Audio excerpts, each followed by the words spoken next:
I am Anika Bhatia, a student of Amity University, first year pursuing business economics. I have recently passed out from Sanskriti school last year only. I was diagnosed with SLD when I was in 7th grade. I have realized that I am an auditory and visual learner.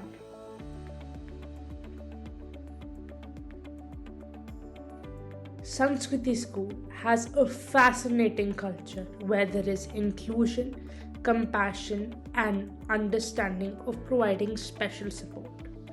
They provided all the accommodations that was duly required by an SLD student. The school had a learning center and special educators as well. I was given extra time during examination, allowed to submit my assignments and project type rather than handwritten.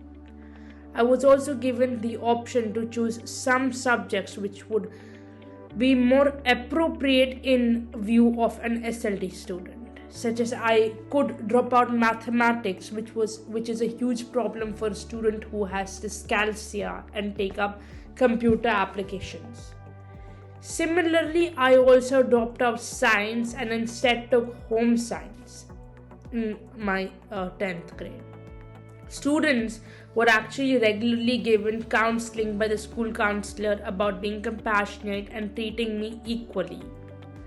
I was actually encouraged to participate in extracurricular activities to build my confidence level.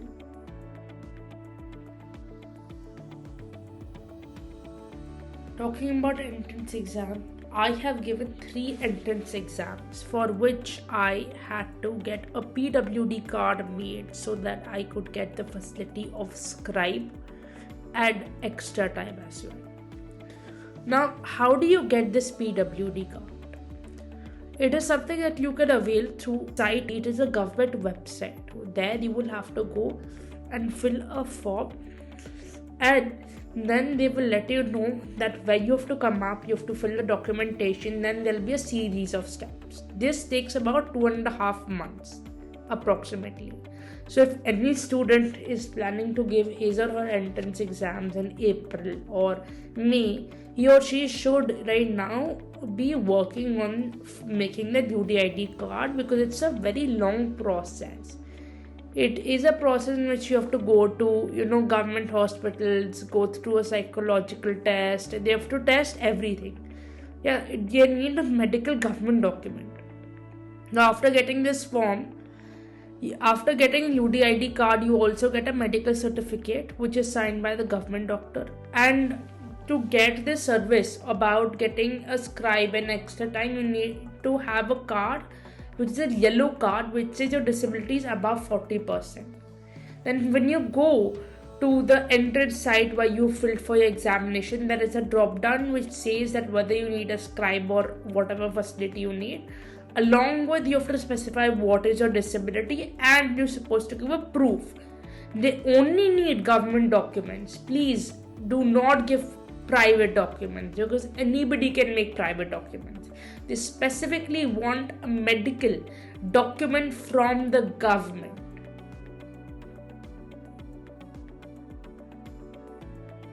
I was very concerned about my transition to college. School was such a protected environment, but college was like being thrown into the deeper end of the swimming pool. For my parents and me, it was very important that I select a course that I like, but beyond that, I also select a college which would be aware of my special needs. My parents spent a lot of time finding out about the colleges. Overall, I have to say, unfortunately, there is very little awareness in the higher education institutes about dealing with children who have SLD. Few colleges are equipped to deal with students that have physical disabilities as well as visual impairments, but have not dealt with a case of SLD, including one of the finest universities and colleges in Delhi. Some colleges did have a focal person to deal with the children with special needs, but overall sensitization of professors and students were extremely limited. Some colleges were actually giving the accommodation for scribes for exams as per the government guidelines, but beyond that, they showed no commitment to provide support. For most of the government competitive exams that I took, such as CLAT and CUET, there was accommodation provided, such as scribe was given, extra time was availed, as well as I was allowed to use a calculator. But one thing that needs to be kept in mind is that exam centers for children with special needs should be provided closer to the areas of their residence. In my case, my exam center was nearly 2 hours away from my home. I had a privilege to have a private car and driver, but for an average family who relies on public transportation, this would have become a huge burden. Fortunately, I got admission both in NLU as well as LSR in Delhi University. However, in some of the private universities, the accommodations at the time of admissions were not available. These universities did have special educators, but to begin with, the exam format was a huge barrier. In my case, I had dropped out maths in class 9 and had difficulty in writing long form essays, which was an essential part of the entrance exam of a very reputed private college. Therefore, I could not even apply for admission in that college. It is important that college adopts some flexibility in their admission process. Otherwise, to begin with, the wall to climb for getting into the university is much higher for an SLD student. These are some of the reasons and difficulties faced by me. Why often parents refuse to accept the cognitive difficulties of children.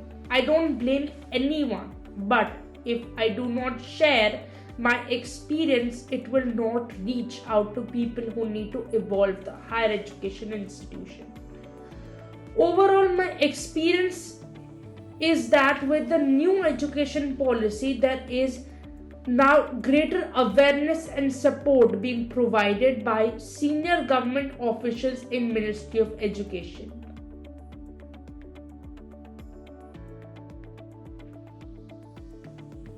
Though I had got admission offers from many universities, the reason I took Amity University was that they provided me with all those accommodations that an SLD student actually required. I would like to thank Dr. Jayanti Pujari and Dr. Kavita Inderpurkar, who have helped me throughout my admission process in Amity University. They both have promoted inclusive education in Amity University. They have helped me to provide accommodations which were more than just getting a scribe and a extra time in my examination.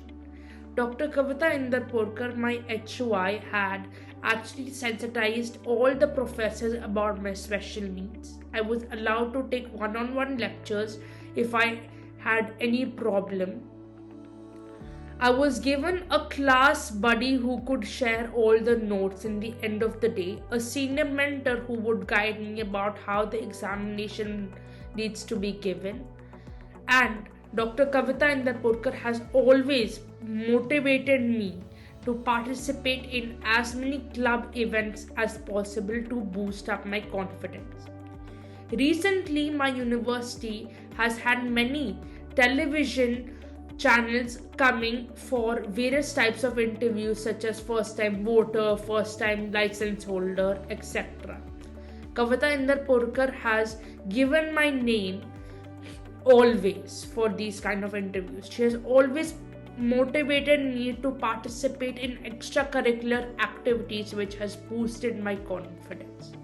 I would like to conclude by saying that even though I had many other colleges to choose from, Amity University was the college which I chose because of the accommodations that they provided me, and it is one of the wisest decisions I have taken. So, struggles of transitioning to higher education institutes are something which go beyond just being able to process language, information, or being certain difficulties that come beyond the SLD struggles.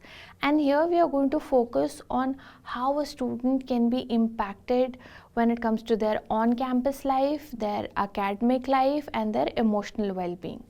On campus, life can be difficult because there can be bullying, there can be difficulty being able to self advocate, disclose your disability because it's invisible in nature, being able to manage a lot of tasks independently, and therefore you need a lot of support to be able to do this. When it comes to academic life, now this will focus on primarily coping up in classrooms, right? How are you able to do that? Be able to manage all your academic tasks, stick to the deadline, be able to take notes, and be able to just balance this new pressure as you evolve into an adult when it comes to your institute. The emotional well-being is also impacted because suddenly from a secured environment where your school teachers knew about your disability, where there were support programs, accommodations, you are very new. So mostly it could lead to internalizing a lot of bullying, leading to depression, overwhelmed with new environment, new set of tasks, creating support systems from scratch, and this could lead to a lot of anxiety. Therefore, we need to understand that all of our students are struggling when they transition to higher education institutes, but with students who has specific learning disability, it can go multifold.